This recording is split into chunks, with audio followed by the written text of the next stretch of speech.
Mesdames et messieurs, bonjour et bienvenue dans cette nouvelle édition du JT de la Guérène.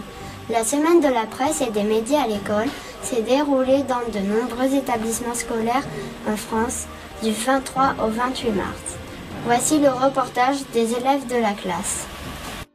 La 20e semaine de la presse et des médias à l'école s'est déroulée dans les établissements scolaires en France du lundi 23 au samedi 28 mars 2009. Les écoliers, les collégiens et les lycéens ont conçu des émissions de radio, des unes de journaux, des revues de presse, des interviews. Lors de la semaine de la presse et des médias à l'école, nous avons réalisé un reportage qui s'est passé au journal de Midi Pile dans la rubrique Vidéo Bahut.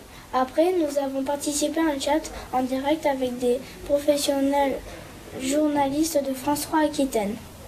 À travers l'étude de la presse, les élèves apprennent à devenir citoyens en s'intéressant aux autres et à ce qui se passe autour d'eux.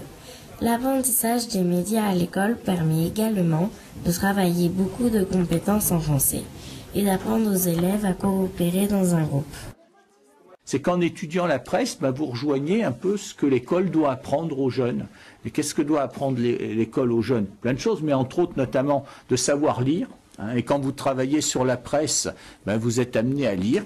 Quand vous travaillez sur les journaux, vous lisez des journaux, vous lisez des articles. Vous apprenez à écrire. Quand vous faites un journal télévisé ou quand vous écrivez un journal d'école ou de collège, vous écrivez des articles. Et puis il y a une autre dimension, il y a deux autres dimensions. Ça vous apprend aussi à vous exprimer. Quand vous posez des questions pour faire le vidéo bahut, quand vous présentez ou quand vous répondez aux journalistes sur plateau, ça vous apprend à vous exprimer, c'est important dans la vie. Et enfin, la dernière dimension, c'est le travail en équipe. Parce que tout ça, vous le concevez tous ensemble, et travailler en équipe, c'est pas forcément évident, parce que parfois on n'est pas d'accord, mais si vous voulez arriver à un moment ou à un autre à avoir un vidéo bahut qui soit réalisé, il va bien falloir vous mettre d'accord. Ça veut dire que certains acceptent de faire des concessions, d'autres acceptent de changer un peu leurs idées, et ça, dans la vie, vous serez amené forcément à travailler en équipe.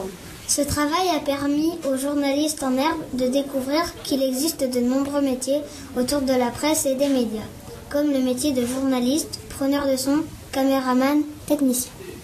À travers les projets réalisés lors de cette semaine, les élèves ont mieux compris ce que sont les médias et la presse. Cet événement aura peut-être permis de susciter des vocations. Monsieur le recteur de l'Académie d'Aquitaine a accepté de répondre aux questions des journalistes du JT de la Guérène. Voici cette interview. Quel est le rôle d'un recteur? Le recteur, c'est le représentant d'une part du ministre de l'Éducation nationale, d'autre part de la ministre de l'Enseignement supérieur et de la Recherche, dans une zone géographique qui s'appelle l'Académie, donc ici l'Académie de Bordeaux. Et cette Académie de Bordeaux, elle est composée de 5 départements, que vous connaissez certainement, la Gironde, les Landes, la Dordogne, le Lot-et-Garonne et les Pyrénées-Atlantiques. Donc le recteur représente les ministres et le recteur a la responsabilité de tout ce qui concerne l'éducation, de la maternelle jusqu'à l'université, c'est-à-dire ça fait en gros 650 000 élèves et étudiants. De quelle manière vous informez-vous? Quelle source d'information consultez-vous? Je lis beaucoup les journaux en fait. Je lis chaque jour plusieurs journaux. Je lis Sud-Ouest de Bordeaux, la République des Pyrénées de Pau, parce que l'Académie elle est grande, donc il se passe des choses à Bordeaux, mais comme Pau est la deuxième grande ville de l'Académie, je lis aussi ce qui se passe à Pau. Je lis Le Monde un peu de manière assez approfondie. Je parcours Le Figaro et Libération. Je lis Le Point et je lis Les Gratuits, voilà. Et puis j'écoute le matin, je suis réveillé par les informations à la radio.